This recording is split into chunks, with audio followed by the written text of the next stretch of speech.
You know why I really love Nick Hood as a minister? I watched his father do it, and he took over for the church, and he was one of us, but he really turned out to be a great minister.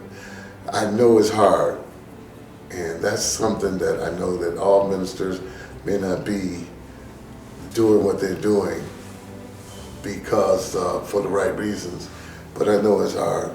I know he's a beautiful man, and we've been knowing each other for over 50 years. I believe in him. He's inspired me in so many ways to do what I'm doing and try to be the best at it. Make sure you watch Nick Hood's ministries.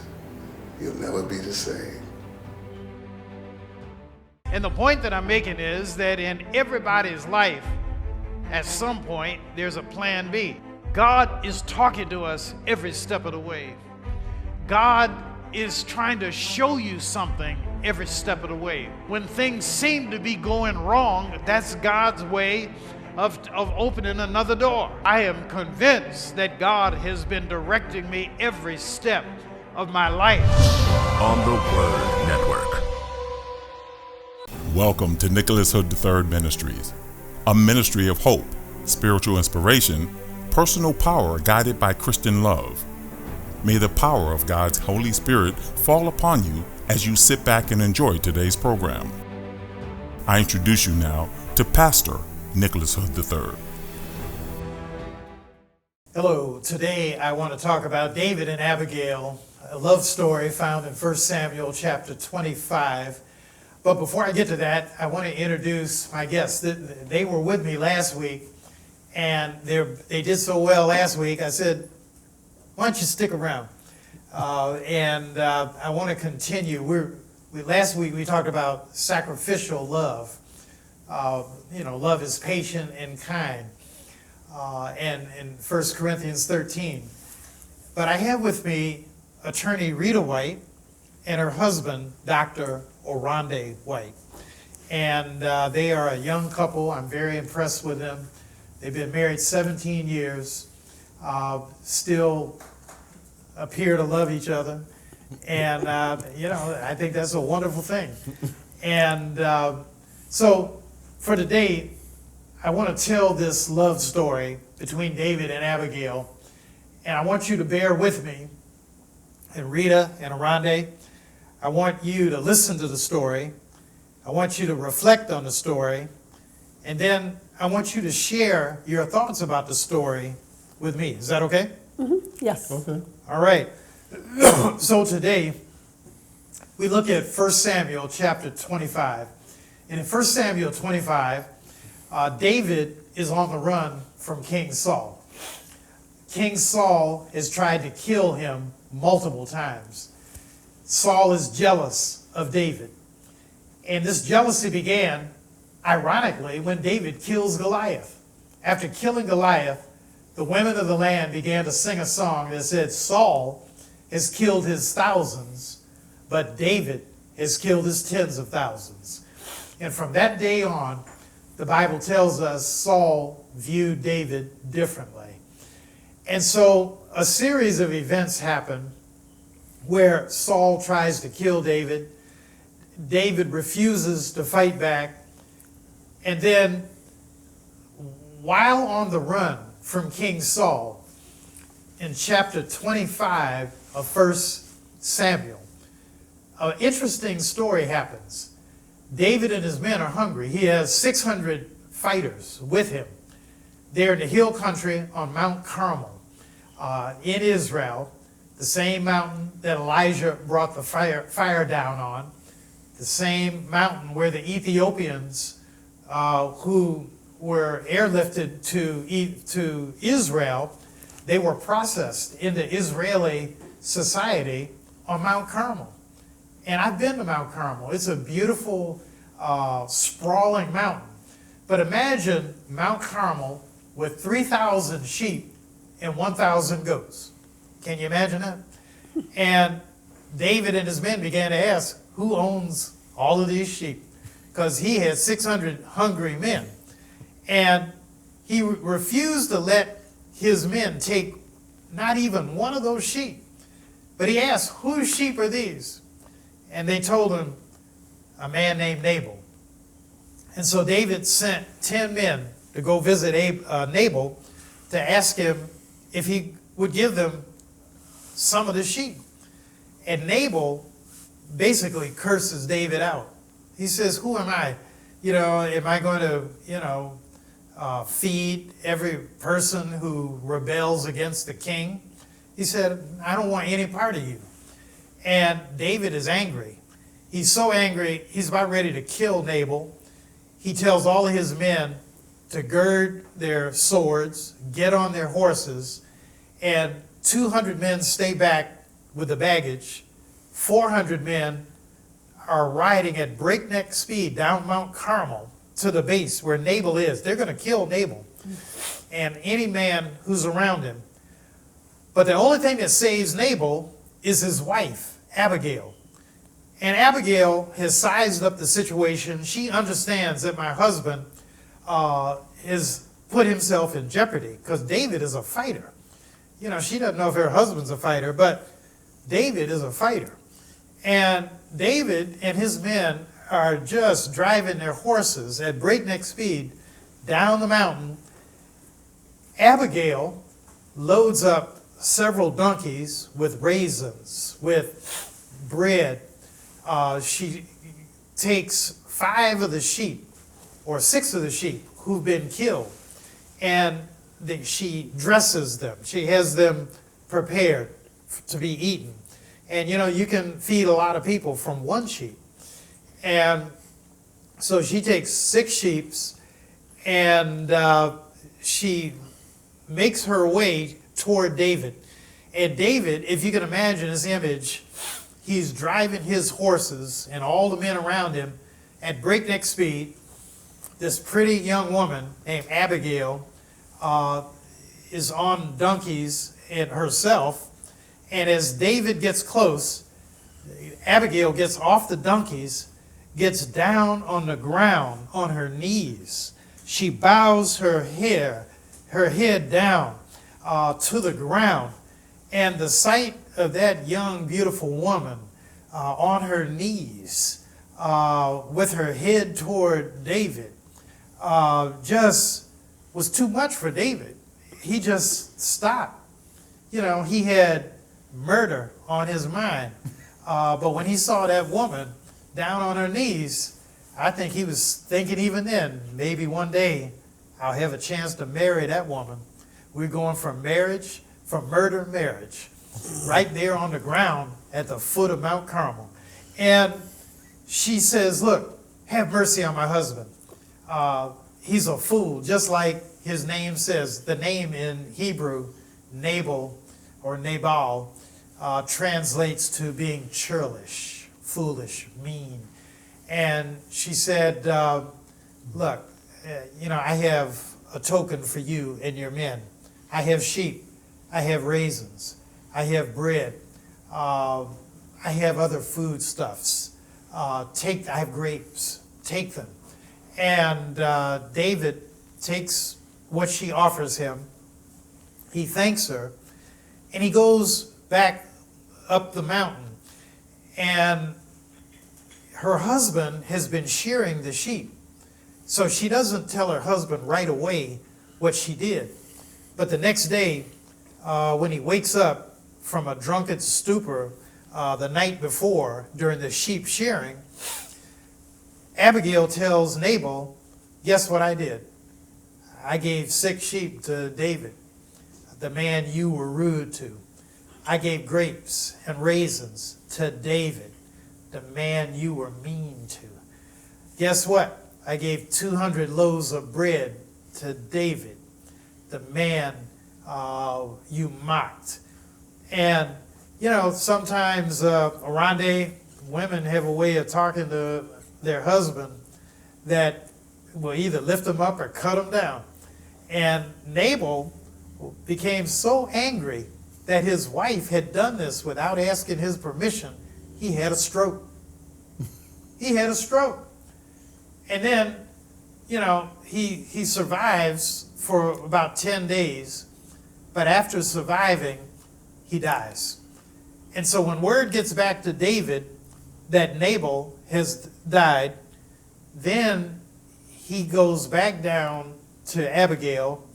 He sends some men before him, and the Bible tells us in 1 Samuel 25, they wooed her to be David's wife. She consented, and she got on her donkey and rode away with David. And the rest is history. They have one child. She's a ride or die kind of wife, because David is not yet king, and not everybody loves David. He's got Saul on the one hand who's trying to kill him. He has Nabal who's mad at him, and now he has Nabal's wife. You know, it's a second marriage for Abigail and a second marriage for David, and they ride off together, and she's with him. We read about her in 1 Kings chapter 1 when he's on his deathbed at 70. So she was with him from before being 30 years of age to 70 years as a wife. And so, to me, there's something beautiful about that. So for the people who maybe didn't see the two of you, my young power couple, attorney Rita White and Dr. Oronde White, what do you think about David, quote unquote, wooing Abigail? Well, I mean, David, apparently David was fond of Abigail, and I guess he put his bid in, and sounds like it went through. He put his bid in. What do you think about that, Rita? Well, I mean, I think David also understood where Abigail was. She just lost her husband. He died, and also wanting to woo her, to bring her in. I think there were different intentions to that. To bring her, lift her spirits up, given the fact that you lost one, but now you can gain another. That can be a positive, inspirational, constructive individual to you. So I think it's not just that he wanted to steal her from her, from her past unfortunate husband, but she wanted to make sure he had something for her, and he wanted to make sure she was happy and strong and continue that instead of going down deep alone with no support or little support after losing her husband. But he also maintains a respectful distance. Yes. He does not woo Abigail until her husband is dead. Yes. And I think that's a lesson many of us could learn in modern society, that we need to have a little bit of self-control. Yes. Let me ask the two of you this. Last week, you told such a charming story about how the two of you met in a health food store. Yes. You were both single, and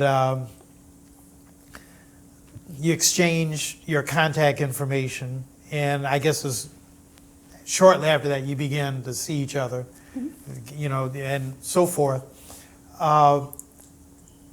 What are your thoughts about, for the modern relationship, this concept of David wooing Abigail? You've been married 17 years. Are there ways that you still woo each other? Well, yes, I believe so.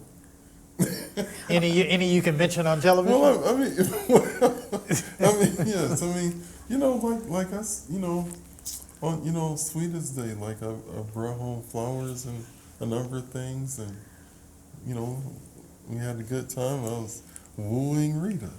And a lot of we're already times, married. yeah, and a lot of times through the time that we've been married, clearly we've been married for 17 years, and even we notice changes because we kind of encourage each other to stay healthy, to stay on top of everything. Yes. And he'll woo me like, wow, you're not eating this, you're not eating that, you're staying in shape. And it's just also a part that he sees my progress, I see his progress, and we acknowledge that. Yes. Mm-hmm. Yeah. Did you ever think that you would live to be an example to other married couples? Well, I look at it as when you meet someone, you're wooing them, but you don't know them. You just are patient. You need to be patient and take your time to get to know somebody, get to know their nuances, their ups and downs, and who they are. And as time goes by, you get to see them and see them change in different ways. And so the thing about it is, as I've seen him change, as I have, we've grown together. And sometimes when you get to grow together, you can't change an adult, but you can see how they change and how they are and establish and kind of assimilate in a way to their behaviors that you can really start to get along and understand as time passes when they're mad, they're angry, and how to actually approach that, as opposed to just meeting them and wooing them and being like, oh, I don't know you. But as you grow and get to know somebody, you start growing into their how they handle things and how they act in their ways. I want to share with you a story about wooing your wife. My wife and I have been married this year 47 years. Yeah, that's good. We dated 3 years before we got married. We were married at 24. We met at 21, married at 24, and been married ever since. Yes. And I'm a minister. So my whole professional life, I've been performing weddings. You know, I ask men and women, do you take this person to be your wedded wife, to be your husband, for better, for worse, for richer, for poor, in sickness and in health, to love and to cherish, till death do you part?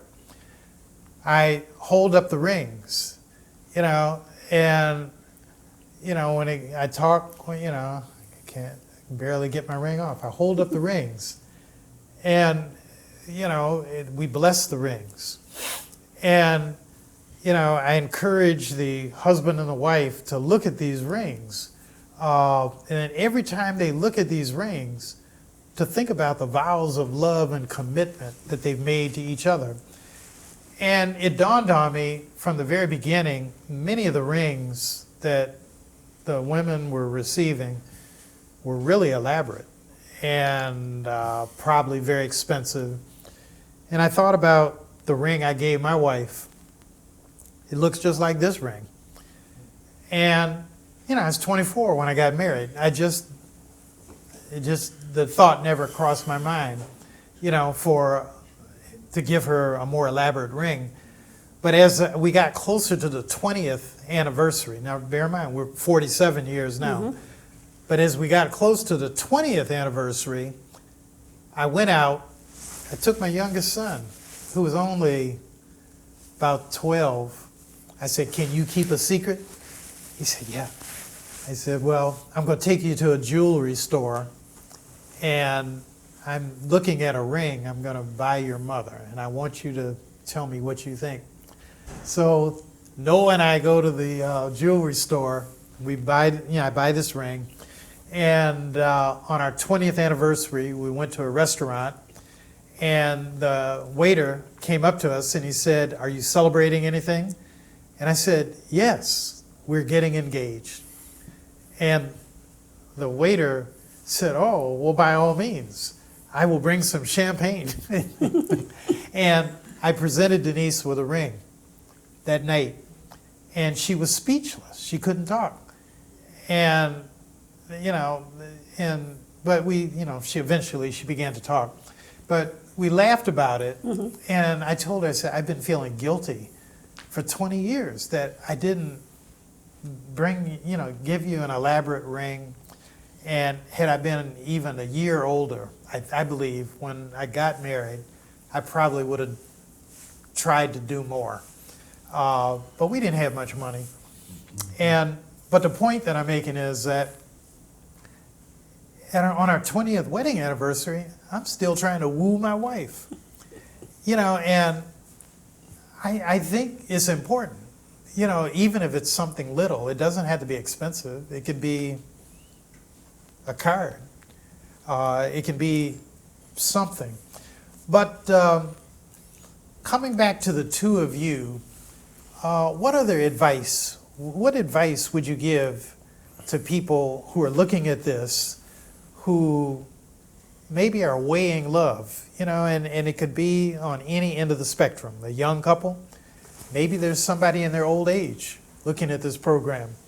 What would you tell them to think about if they have feelings for somebody? Well, I mean, I think a very important component of a relationship is to not hold grudges against people, especially your spouse. So the thing is, you know, and sometimes when things get a little bit, you know, contentious at times, you know, it turns into, you know, a joking session eventually. A joking session? Okay. Yeah, because, you know, as you get to know somebody, you know, they have their ways and you have your ways, and then just sometimes the way that interacts, you know, it it can be, you know, it's spontaneous, you know. But the main thing is that if you, you know, really, you know, when you, as you get to know each other, you have this give and take. The whole thing about just trying to tit for tat is not constructive whatsoever. And, you know, just you know, sometimes you know, you just have to, it just builds a better relationship if you don't go trying to hold grudges and get even and all of this other stuff about all kinds of things that are really not that important. As you mature more, you realize a lot of things that, you know, you may get irritated about, you realize more and more that they're really not that important. And the main thing that's important is your partner and being there for each other and enjoying each other's company as much as possible. And all of that is made possible critically by not holding grudges and holding on to little things that are not that important and trying to get even with people and stuff. That, you know, and then in addition to that, not going and talking too much to other people about things that are not that important. You should be more, you know, working your stuff out yourself, because I just see all too often you get a lot of people who are all willing to help in a bad way. In my opinion, I mean. Yeah, because in my practice, I do handle a lot of family law matters. And a lot of times I tell my clients that when you're not getting along with your spouse and you're contemplating or proceeding with a divorce, just communication is very important. And really, like he said, don't hold grudges, because some people take things from 20 years, 11 years, 15 years, and that's why they're getting a divorce. But sometimes you have to realize things can open up, and communication is really important. And with him, we'll get into fights sometimes, but then he'll turn around and be Mr. Rogers. And it's just a matter of just really trying to kind of keep everything in the back and know that it's not, unless you keep it in your head and keep it in your mind like that, it's going to stay there. But there are matters that you can just move forward and continue with the life, because there's always going to be ups and downs, hills and valleys, and it's about getting through it and not sticking at it. And when he becomes Mr. Rogers, does that just cause you to break out and laugh? Or what? We've had several laughing sessions, but if he sat there and grimaced at me the whole day, I wouldn't be laughing. So it's a matter of how he responds to me, then I respond to him. Because sometimes when you know you've gotten to some type of tension, you're nervous to open or break the ice. But when you see the other person has opened it up, that I'm not that affected by it, then you realize, okay, it's not that big of a deal. And you can continue on with your relationship and your life. Through mainly communication is very, very important. Yes, but Very important. And the more you communicate things out between the two of you, the more you get to know each other, and then a lot of times you don't have a lot of these things come up anymore, or you sort of already, you know, it's just, relationships are a continuous process of growth. Yeah, because lastly, when you're working, you're gonna have stress, and you bring it in the house. You get irritated, but then you get to know your partner and your spouse, because it's not about you; it's about what the person may have gone through in work and their background to have them come with such a bad mood. And so when you focus on, well, I'm getting to know you as life goes through, and I know why you're acting like that with me or with the world, then you get to kind of start working together. And the more you get to know a person and communicate your frustrations, talk. Don't keep things in. Don't keep things in, and as long as you talk and communicate, things will move in a positive direction, because you will understand it's not about you, it's about what the person may have been going through that day or week or time. Well, Attorney Rita White and Dr. Oronde White, you are America's couple. And I'm very proud of the two of you, and I'm proud to serve as your pastor. Thank you for taking the time to be on my show today. And I hope this won't be the last time. No, And I hope not. down the road maybe we can revisit this issue. I really believe that one of the most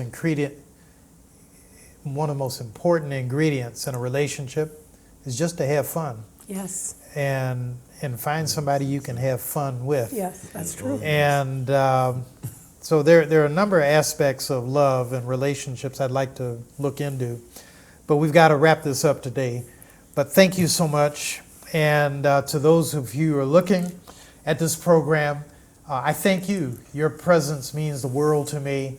We've almost concluded 1 year being on the Word Network, and we've been on every week, every Saturday, 2:30 p.m. Eastern Standard Time. And I'll be back next week. And I want you to know, I am praying for you. God bless and God keep you.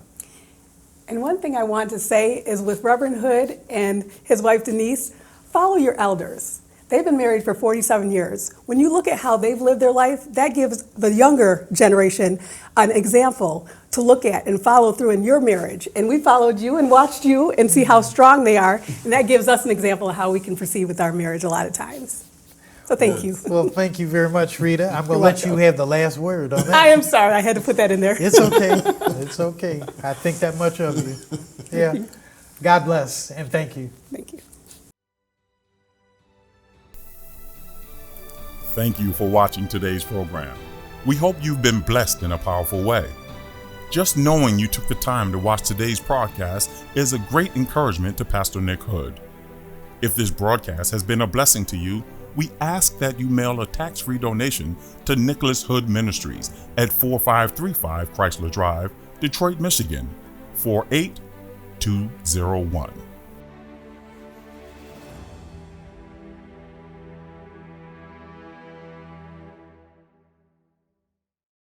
The point that I'm making is that in everybody's life, at some point, there's a plan B. God is talking to us every step of the way. God is trying to show you something every step of the way. When things seem to be going wrong, that's God's way of opening another door. I am convinced that God has been directing me every step of my life. On the Word Network.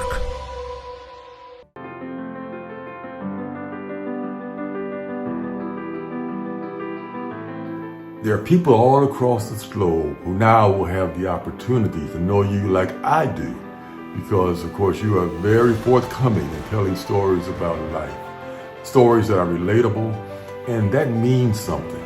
How wonderful it is, and I just look forward to seeing how this platform, this new platform, will just rise and grow and really be a vessel through which you can be a blessing to folk all over this world, and Lord knows we need it.